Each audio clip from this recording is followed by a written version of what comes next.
Hello, and welcome to this talk in the ALAC Speaker Series. ALAC stands for the Association for Informal Logic and Critical Thinking, and I am Donna Warren, Vice President of ALAC. Delighted to introduce us today to Stephen Franconeri, who is a professor of visual thinking in the psychology department at Northwestern, here to talk to us about better disagreement through simplified argument mapping disguised as a game. I will turn it over to Professor Franconeri.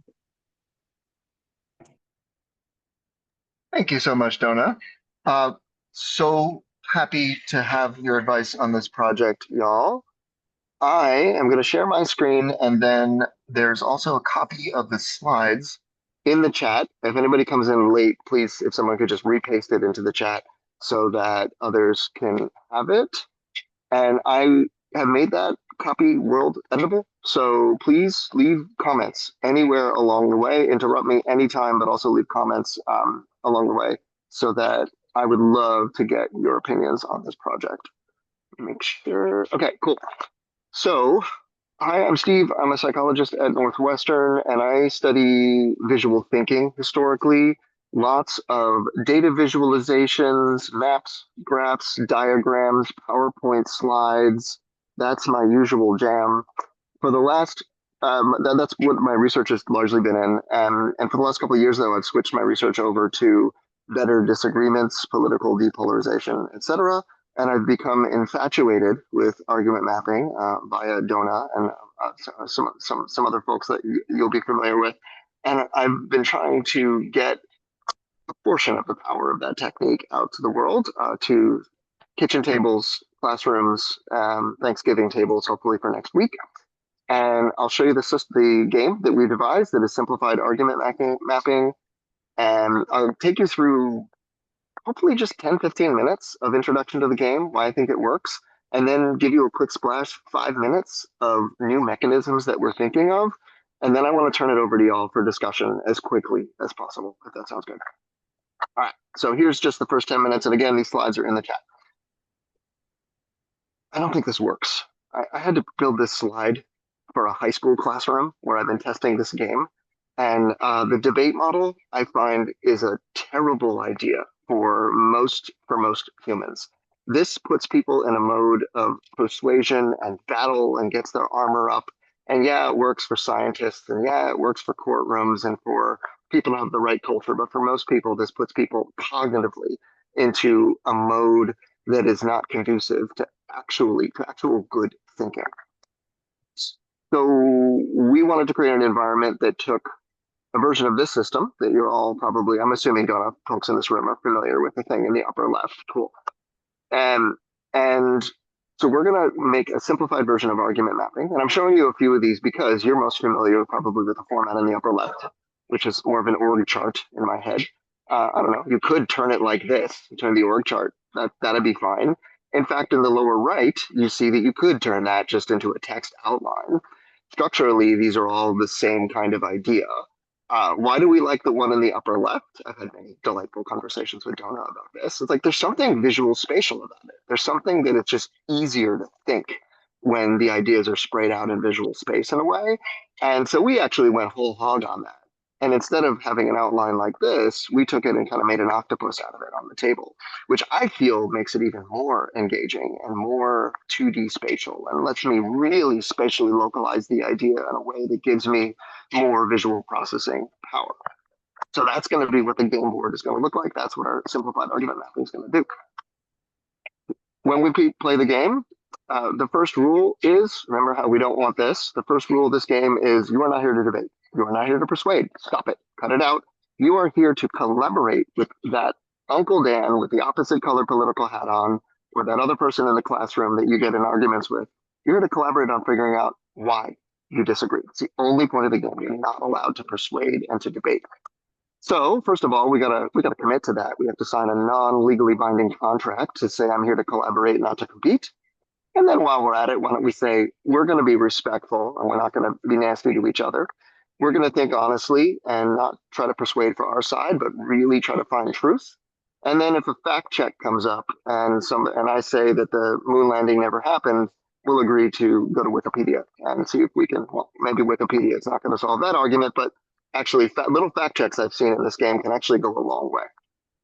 So non-legally binding, but we'll do a little bit of initialing on that to make sure we have the right mindset when we go in. And then Donna and I we're gonna debate. So let's pick a topic. We're gonna go to the suggested topics list. Maybe we got some beef that we've had for years, but if not, here's a selection. At the top, we start with a couple of the usual suspects for easy topics: is a hot dog a sandwich, is a cereal a soup, is water wet, little fun ones, just to get the juices flowing. In the middle of that sheet, we've got more complex topics: cryptocurrency, pro or con, AI, self-driving cars, good thing, bad thing, student loans, should we forgive them? On the bottom of the list, we have some of the more tough topics, especially on college campuses or in politics. We have things like, is the SAT a biased measurement for some groups of people? Should transgender athletes in high school be allowed to pick their own team? Immigration, asylum, really tough stuff that I don't know about you, but makes my chest tense when I'm going to have a discussion about these important policy topics with somebody else who believes something different. Like, but we have to be able to do this. In order to have public policy, we have to all be able to talk about these topics. So Donna and I have picked a topic. We have picked nuclear energy. Donna loves nuclear energy. I hate nuclear energy, so that'll be our topic for today.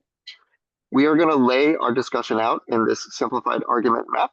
This is just the starter PDF page, or if you do online play, this is how the game starts. We're going to write our topic in the middle, and then we're going to form discussion threads that go outward in this octopus on the table metaphor. And to start, each one of us will come up with our favorite 2 reasons. Donna's going to put 2 reasons here, and I'm going to put 2 reasons here. We'll save this other slot for later in case we come up with anything later in the game. And I'm going to actually go to a realistic board now. So should governments build nuclear power? We are going to quietly, without talking. Talking is actually mildly banned in this game. Because as soon as you start talking, good luck. You're back at your kitchen table with your Uncle Dan. And we are going to try to get people to quietly write 2 favorite reasons. There's Donna. Donna's faster writer than me. And I'm going to write my 2 favorite reasons silently. Here's my first con reason. And hold on, I'm still writing. Here's my second con reason. And now we've laid out our initial reasons for our position on the board. This, from watching 150 of these games, doing 150 events, I've probably seen 500 of these games go by. This process takes longer than people think. They think that they have their reasons, but when there's that pressure to write something down and not just think with your gut and write something down that is defensible because they know a rebuttal's coming, people sit and they think. This takes like a minute from smart humans. I mean, like I played this with professors, grad students, whatever. And because they know a rebuttal's coming and they have to say something defensible. So it already brings people to this second level of thinking where they're rethinking about their thinking and being careful. And they cross things out and they throw away the tile and they put a second one down. So I think already there's a win just in having people write and not talk. Okay, if we want to talk, maybe Donna doesn't understand my chicken scratch writing, or if I say something that's vague, we have a little timer that you can flip, or you set a 1-minute timer on your phone just to encourage you to get back to the game. Now we are going to silently trade rebuttals back and forth. So I see it's good for the environment on the right there. Okay, Donna, take this, but nuclear waste is toxic. And then Donna will quietly read that and write, but waste in a barrel in the desert is harmless. Okay. And we'll continue to form these discussion threads, rebutting each other's reasons in silence. And we're forming these threads that concentrically move outward. I'll pause for a moment. Everything makes sense currently? Cool. Now, the way to make progress in the game, other than making threads, if you want to move towards winning, is to resolve each one of these threads. So, you know what, Donna, this one here, nuclear waste in a barrel is harmless. Okay, fine. Like, I agree. I will offer to resolve this thread with a little thumbs up, which means I'm not convinced about nuclear power. Still hate nuclear power. But for this one thread, I'm willing to say that I actually buy your initial starter tile for this thread. This method really helps people. Threading out the discussion helps people avoid whataboutism or gish gallops. It avoids Donna saying, but it's good for the environment. And then I say, but it's ugly. I didn't really address Donna's point. I mean, I kind of did, but I didn't really finish the thought on Donna should say, Steve, do you agree that it's good for the environment or not? So it forces us to lay out our arguments separately, much like a traditional argument would do. And it keeps us able to focus on one thread at a time, knowing that the others are there and we'll get to them eventually. That's really hard to do in a verbal discussion. So we got a thumbs up on that one. Let's look at that upper right one. Tax breaks, nuclear power is cheap. You know what? We need to agree to disagree on this one. The other player really values that cheap, stable power. I value lower taxes, and I don't think we should be subsidizing that. We could keep going back and forth, but I think we've identified a place where we just agree. Just our priorities are different. Initially, we used to mark every disagreement with this little side eye emoji, A, because it's adorable, and B, because it's just kind of simple and it lets you cut off the thread if it's not going anywhere. Recently, we started differentiating these agree to disagree with finer grain categories. Like you can imagine, we disagree because of we have different priorities, or we have different personal taste, or we just disagree on a fact. And so we started differentiating this into another little set of emojis. And this one, I think this is different priorities. So for that one, we have this little scale emoji that one person just comes in with an initial prioritization of their values. And when you look in the slides after this, you'll see a handout that we give to people that describes the 4 ways to resolve threads. One is I agree. And then the other 3 are going to be ways of disagreeing. This is the disagreeing on priorities one that we just did.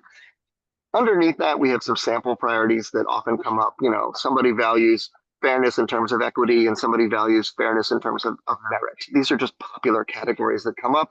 We're still refining them. Don't take this as the official ontology of how priorities work. This is a rough draft based on some social psychology work and watching people play a lot of games. And there's 2 more ways you could disagree. One is going to be personal taste.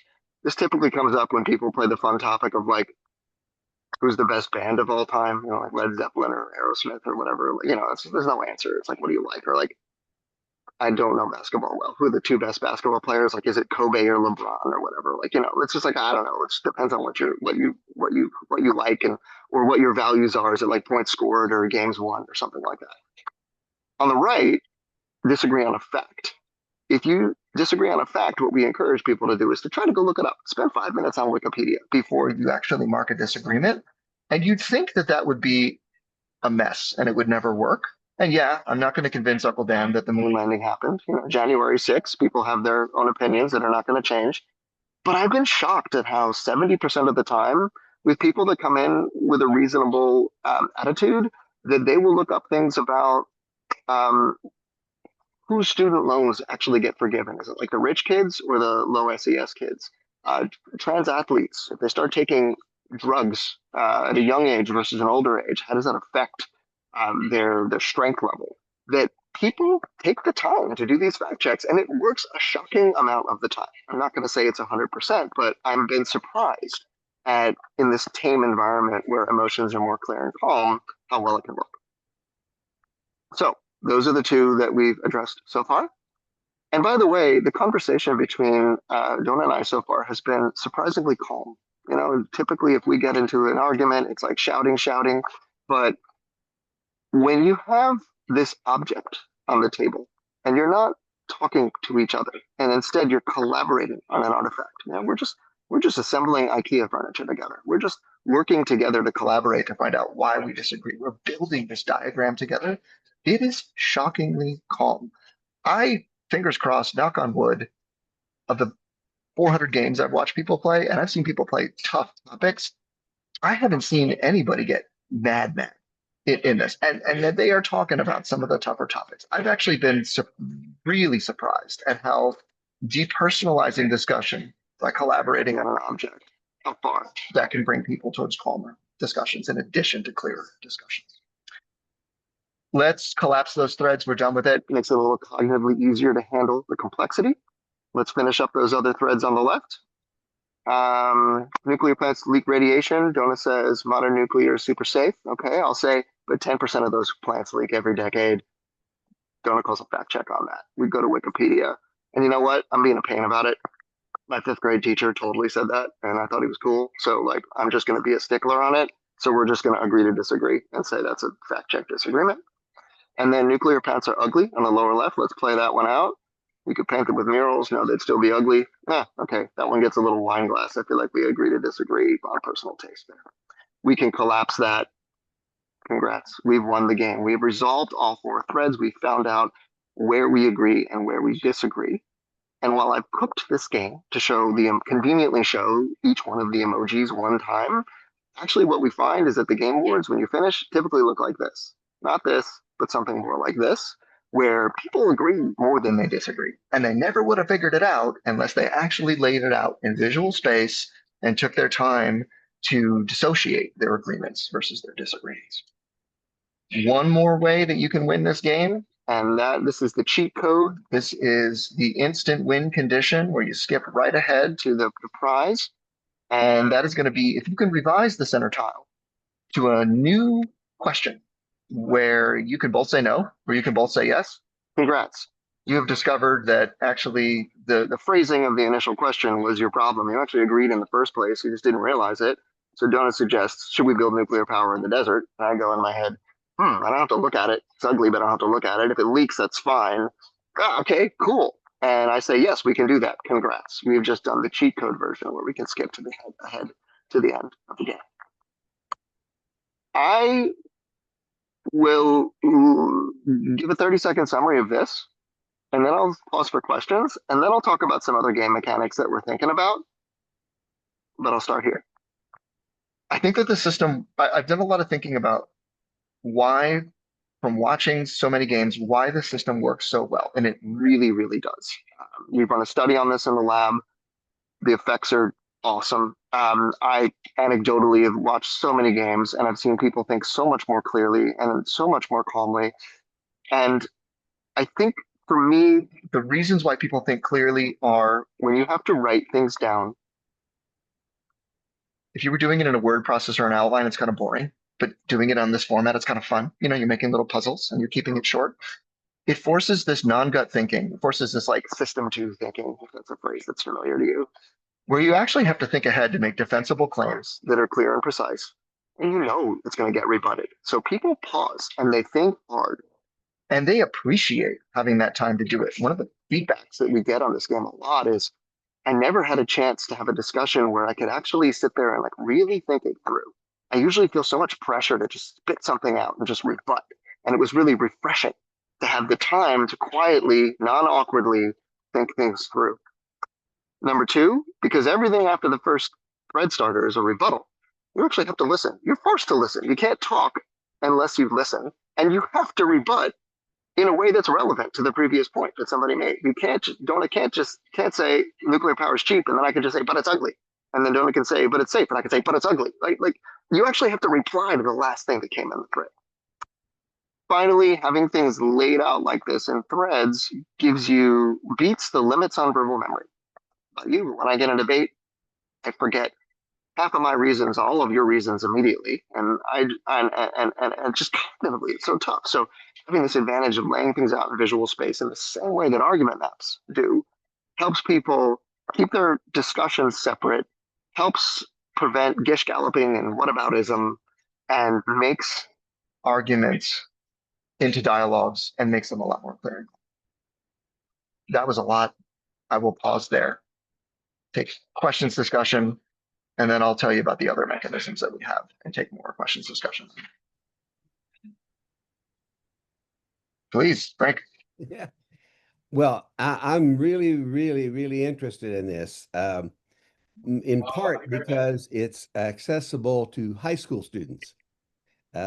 My wife was a longtime teacher, including a extended period as an English teacher, and she would have loved this in her classroom because it does what you, I think, want it to do in terms of making it a more collaborative enterprise, trying to get to the truth rather than, one-upsmanship. So I really like this. Let me make an observation about the contrast with the earlier sort of standard process of argument mapping. And that is, I was always impressed with argument mapping. We're talking 20 plus years ago, all right? When it first got evidence of its impact on students being able to advance their critical thinking skills, because the argument mapping did emphasize the connecting link between the reason proffered and the conclusion supposedly supported. It made that link very graphic, and that raised the questions of how strong is the link and what additional premise or premises need to be taken into account. I mean, I heard a presentation at an ALAC sponsored event by a person who worked in intelligence. And he said it was very useful with the intelligence analysts to be able to create that tree diagram and be able to say, well, we need some extra support here, and this link here is just not as strong as we would like it if we're going to suggest, some kind of action. So it seems to me this is complementary to the, I'm not sure what I should call it, the antique starting point. and I like it very much, but I'm wondering if one of your next steps is to do some focus on the quality of the inferences made, on how strong they are and what's needed to warrant them. Love it. The most we have at the moment is this system where when you start out with the board, you put your most important reasons at the top, second most important reason, and then this is the weakest reason. This is like, nuclear power plants are ugly. And that affords people the option to, like, hey, Steve, if you move that nuclear power plants thing down here to the bottom and acknowledge that it's your weakest reason, I'll agree to it. And then we can move on. That's not what you're asking about. You're asking about, so that's the most we do at the moment. You're asking about inferential quality. You want co-premises in here, essentially. You want to be able to evaluate the quality of the lines between these nodes. We do have a game mechanism for that. And that is something like this. If you pop to this in the Google slides, where we have these little triangles that are equivalent to the co-premise representations that you're used to in the usual argument maps. And you can now split the claim into two halves. That'll at least give you co-premises. I've never gotten a chance to get to this in the classroom. Right? This is like the fifth thing that I teach in the 5th hour. You all, people that have dealt with this, you know how hard this is to teach. So realistically, this is going to be once we have this on the website and people get to level 5, then they can show off by actually learning co-premises. That's a dream. That's still not what you want, because you still want now, like, what is the strength of this? You want a quantitative measurement on this. So that is an additional dream for level 7. I'm with you. That would be great. Thanks, because I do think your approach is a wonderful starting point to getting people to actually sit down, talk with one another, except they're not talking, they're communicating visually. I mean, I really, really like it. So thanks. Now we're trying to get something that is teachable in 10 minutes and that you can play with your relative in a half an hour, start to finish. That's the goal. So looking for, in addition to expansion packs like that, always want to know about that, but also if there's anything where you said, like, oh, you really got to get this in a half an hour, all ears for that as well. Like, just find a way to cram this in because it's so critical. Yeah, indeed. Steve, I love this. This is really, really cool stuff. I studied philosophy at Northwestern back in the late 80s, early 90s. Have you heard of Stephen Toulmin's argument diagrams? He was a philosophy professor there at the time. A couple things you might note about the power of mapping and this approach in particular. By externalizing an idea and writing it down, you're taking something that feels ephemeral and turning it into an object that can be examined slowly and carefully. Going all the way back to Socrates, of course, Socrates would basically, I think one of the keys of his Socratic method is to say, hey, can we pause for a second and take a really close look at that premise of yours? Let's zoom in on it and take a close look and take our time to try to sort out whether that particular premise is something we should endorse or not.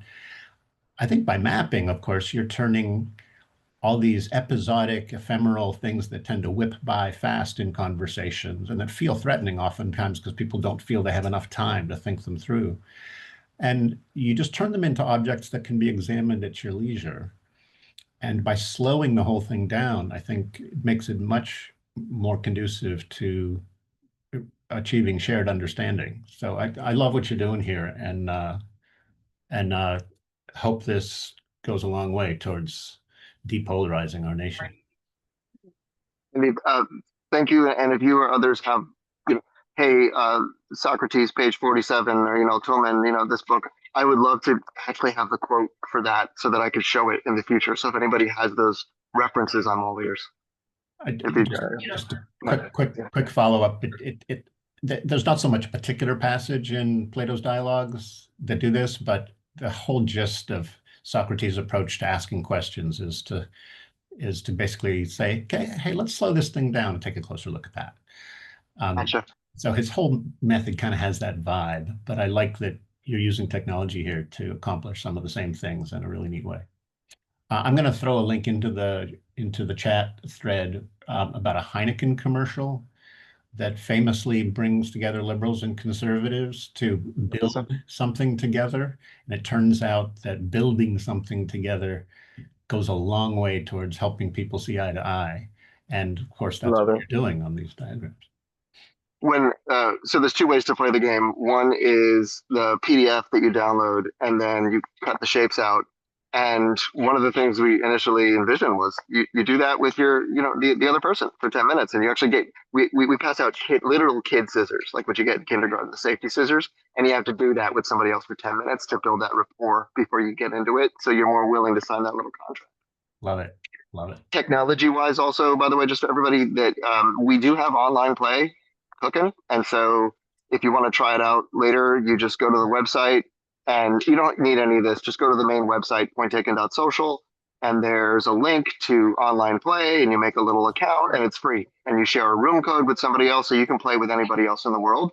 At the moment, the mechanics are pretty bare bones, and we're baking in AI, fake opponents, levels, micro badging, all sorts of good stuff that we would love feedback on for features. But those are the two options for playing at the moment.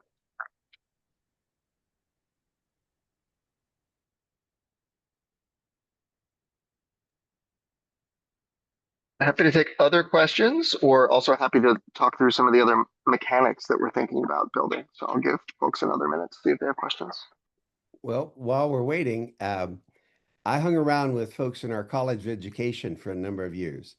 And one of the things they were always concerned about is, something comes along, the new shiny toy about how to do things right. And then it's like, okay, great. Except then the issue of, yeah, but does it really work in the school systems as currently configured in some place like the United States of America, and especially the public school systems?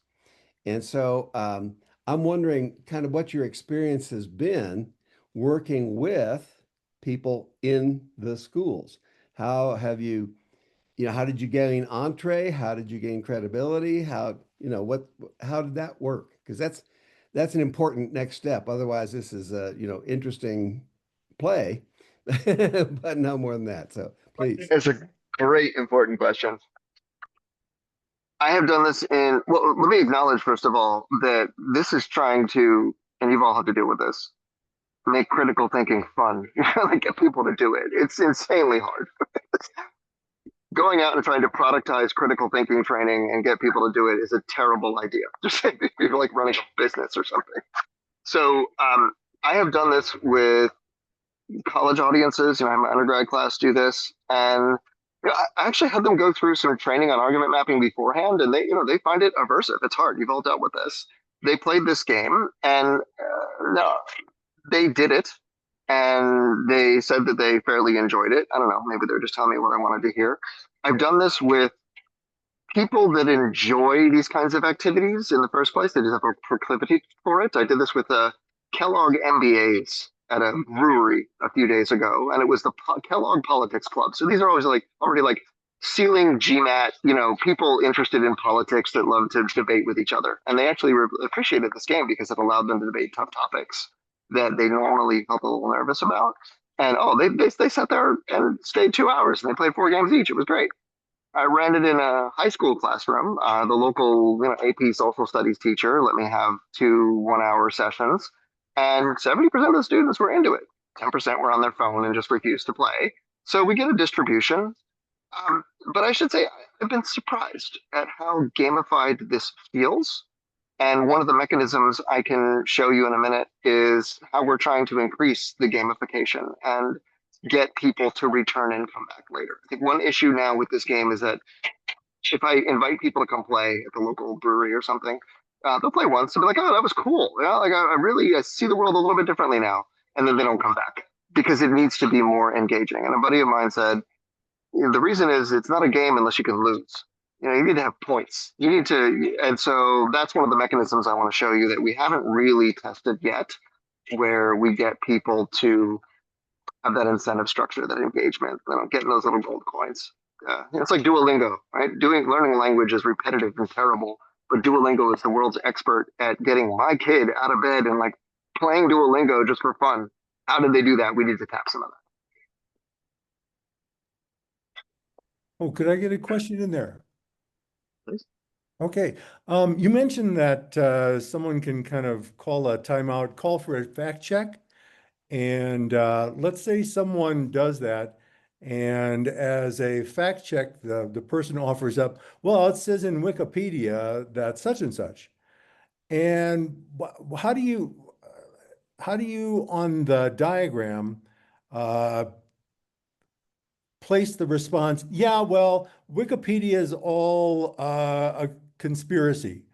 And then the person who offered up Wikipedia, I don't know, are they going to follow the thread? No, it's not. Or are they going to offer up another source of evidence for their original point? In essence, well, if you don't accept Wikipedia, then how about this? And the response to that would be, oh, well, that's a conspiracy too. And how do you resolve that on the diagram? Because it looks like we've got we've got quite a few stop signs on the diagram that are just sort of threading out into dead ends. And do you count on one person eventually just saying, wow, it looks like you don't accept any evidence whatsoever? And what's the response? Well, only evidence that I accept. Then I guess you just throw up what? We agree to disagree? Fantastic question. A serious worry of mine for a long time. And let me preface the current results with most of my testing has been in the Evanston, Illinois area, which is a particular demographic, SES wise and politics wise, et cetera. And so the positive results we're getting, we haven't quite gone to like really super polarized or folks with lower education levels, et cetera. And so we may run into more problems. At the moment, the game mechanism is go to Wikipedia for 5 minutes tops, and then if you haven't agreed by then, it's probably not gonna happen. And so just cut it off and just say we disagree on a fact and put the little magnifying glass there and finish it. We're trying to get 80% of the win in 20% of the time, and that has given surprisingly positive results so far. I've been really shocked at how much people will go to Wikipedia and then just agree on things. You're right that we are not going to solve facts. It's just not going to happen, and we're not going to try to do it. And the other thing I could say is that I have been impressed at how the game board doesn't typically end like this. Modally, it ends like this. People recognize that they are not cartoon villains and that they live on the same planet and that they mostly agree with each other. They share the same values and they have the same general reasoning strategies. And it's just one matter, typically of priority, that's the biggest one, or one fact that divides them. But otherwise, they realize that they're both not aliens. So that's the win we're trying to get with this system. I don't know if we could get better than that in a half an hour. Yeah, Andy. Well, it seems to me that you may get that outcome of people, agreeing in part because you have them sign the little ground rules thing and, lay out, this is the real goal here. And I wanted a little clarity. You said the rules are don't persuade or debate, and then you described the alternative, which is we're just trying to understand each other's reasons. Is that the idea? We're trying to understand how two people who live on the same planet could also live on different planets. Isn't that crazy? Like, let's figure that out together. That's supposed to be the spirit of it.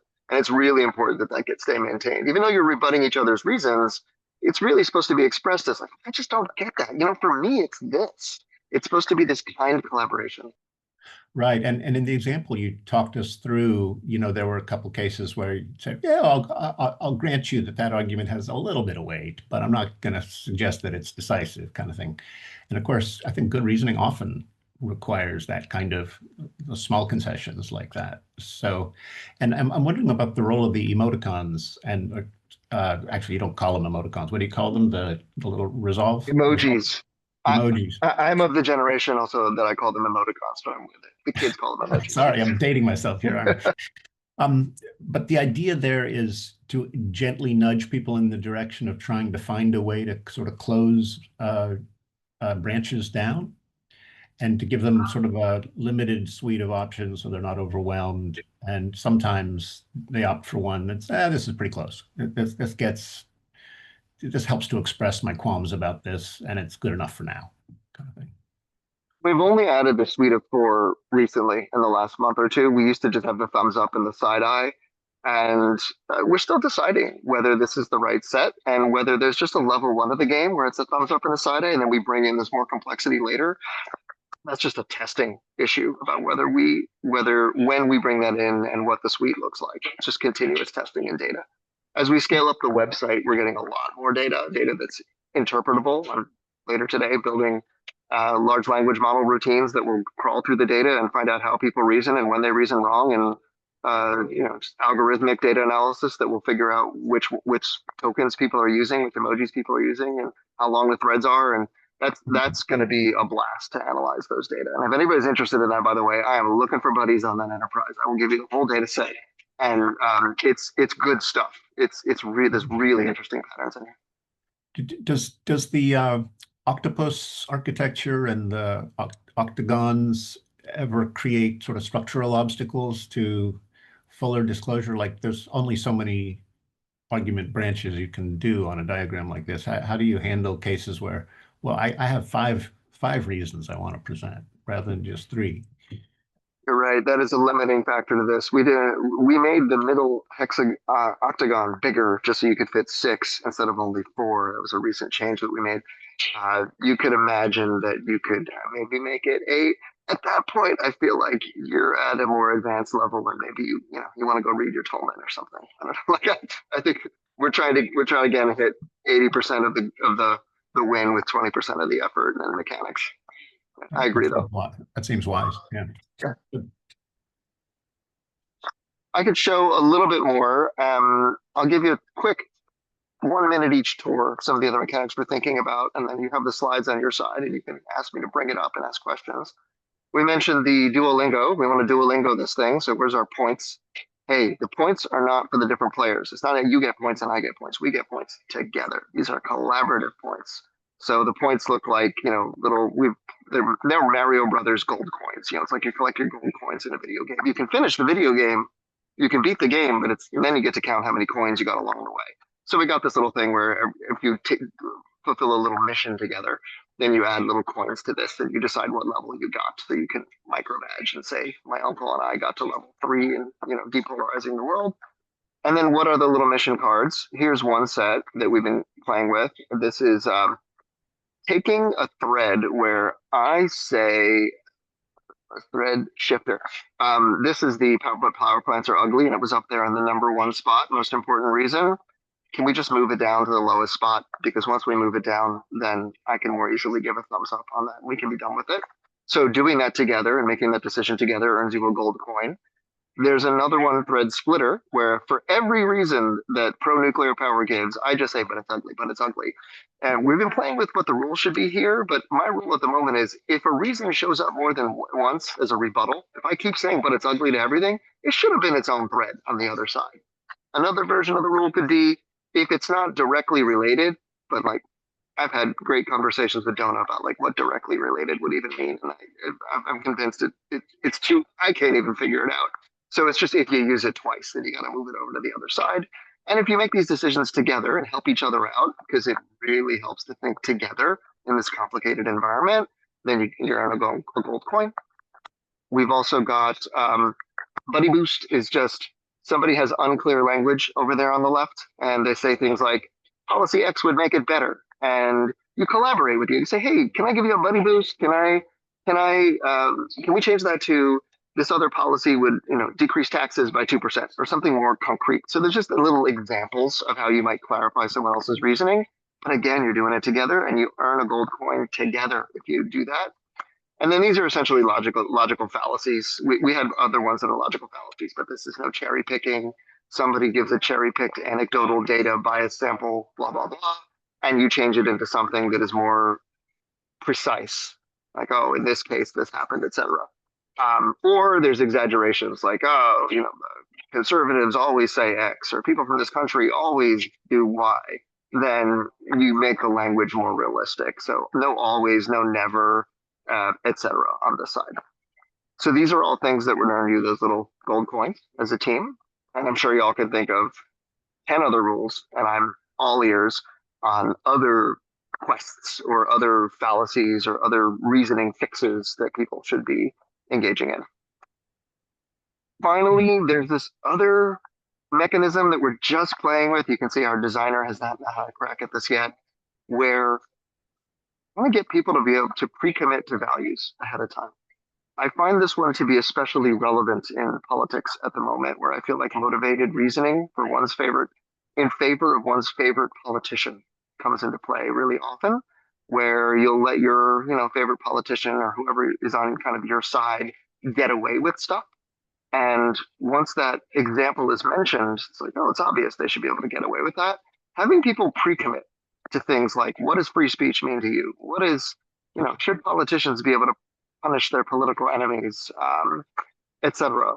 Having people sign a little mini contract on that ahead of time, and then be able to gently nudge them on that later, I think could be a really important mechanism in decreasing motivated reasoning in arguments. This is not fully baked yet. This is more of a brainstorm, and people think it's a good idea in general, but it needs to be baked a little more. But this could earn you gold coins in the end. Steve, I think Claude has a question maybe relevant to this. Absolutely. I am done with my show. Claude, go for it. Congratulations in your what you've constructed here. My initial response regarded the absence of any sort of explicit discussion of the support of the reasons for the conclusion. And I was wondering if you've designed anything that would allow participants to because what you're doing, which is relevant, is addressing the truth of the reasons. But have you designed or explored a way to have participants construct counterexamples against supporting relations or explanatory relations? I would love to build in structure like this. I don't do more sophisticated argument mapping frequently enough to be able to outline what that structure should look like, and then also be adept enough to simplify it to the audience and goals of this game. So I think my answer to that is, please help. Tell me what to do. I'm happy to try it. Because at the moment, it's free form. It's put a rebuttal. And the rebuttal could be of any form. And at the moment, they could put a counterexample, but everything actually, all these, except for the first thread, everything's supposed to start with but. But there are no constraints. The participants would need to be able to distinguish when they're evaluating a reason, when they're evaluating the support of the reasons. And what the game here, from what I'm seeing, it's addressing the truth of the reasons, but completely neglecting the supporting relation, which is just as important. Yeah. Are you distinguishing between, is this reasons versus facts, reasons versus examples, or is this No, core this is premises? the support of reasons. You can have a reason that is true but provides very little support, another true reason that provides stronger support. And usually you'll have a bunch of reasons working together. Yeah, this diagram I had problems interpreting very Oh quickly. yeah, so this is, just think of a typical argument map. This is the main claim, this is a claim, this is a supporting claim, but this is the implicit co-premise that got added later. So organic food is healthy is going to break up with a holding hands rule into excuse me. Yeah, organic food is healthy breaks up into organic food is natural and natural food is healthy. When my real complaint is here is that you're saying natural food is healthy. I agree that organic food is natural. And so this is a mechanism for including co-premises in the game that I But have not even. for example, in your first one, from the conclusion to the reason organic food is healthy, there would be ways to construct a counterexample. Well, what if organic food is too expensive for my budget? Uh, it would be, therefore, it would be permissible for me not to eat organic food or not to eat as much. It's that sort of, there needs to be a way to introduce something so that we can get at the connection. At the moment, this is handled by this rule. I'm not saying this is perfect.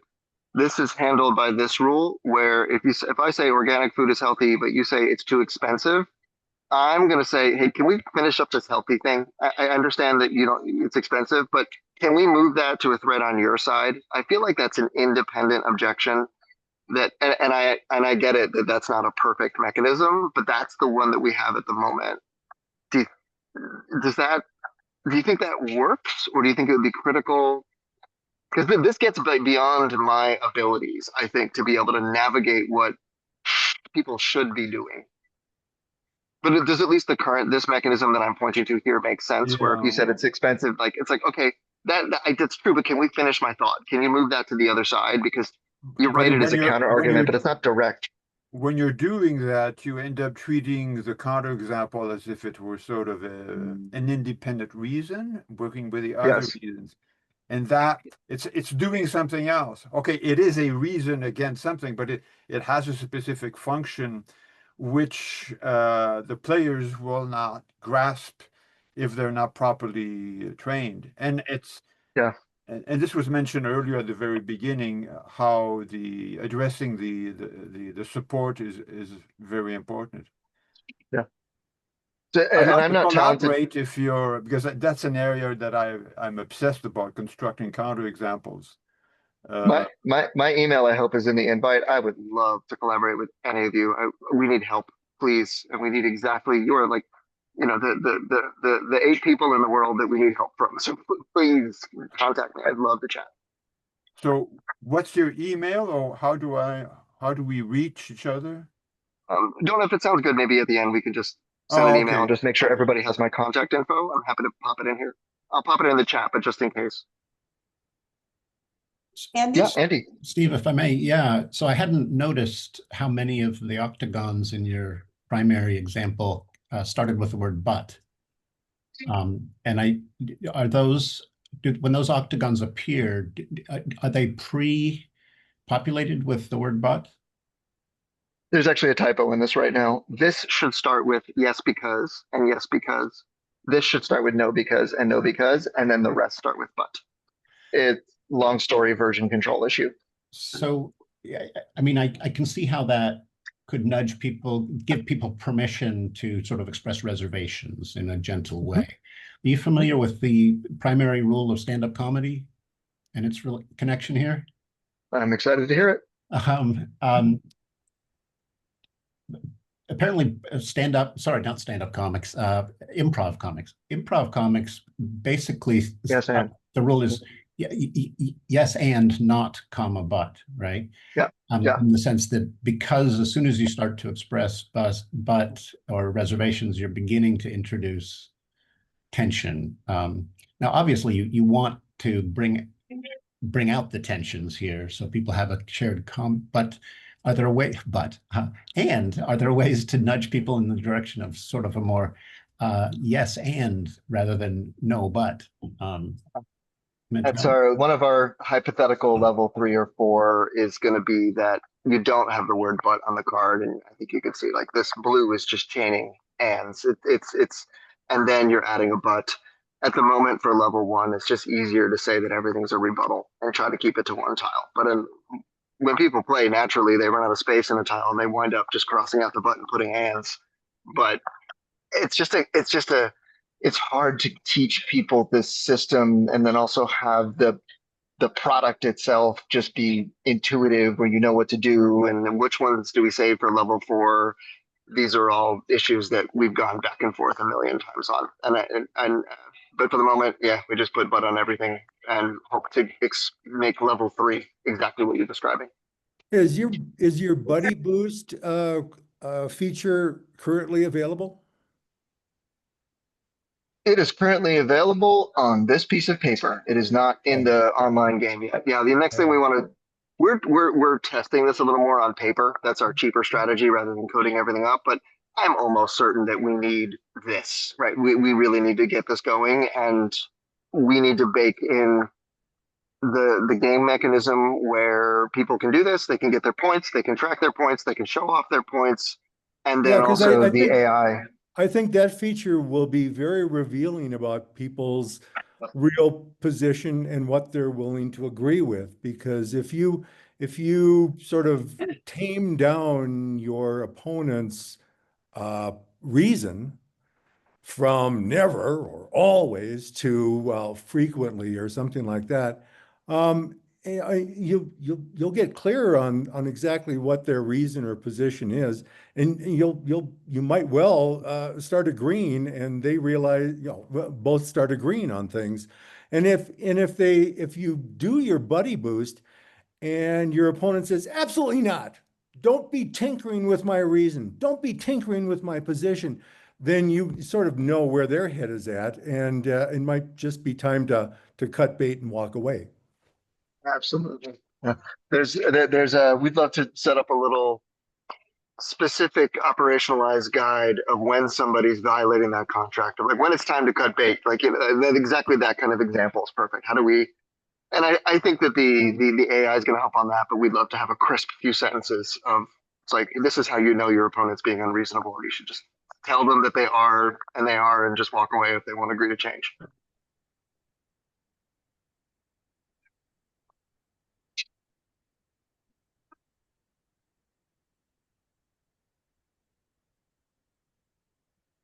Any other rules that you, oh, please don't. No, that's okay. I just wanted to say when I post this on the YouTube channel and then link that to our ALAC website, I will include your email in the show notes, if that's okay with you, so people can easily reach out. Cool. Excellent.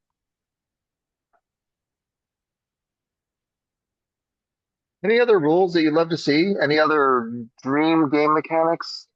Save the world rule cards that you think could be taught quickly?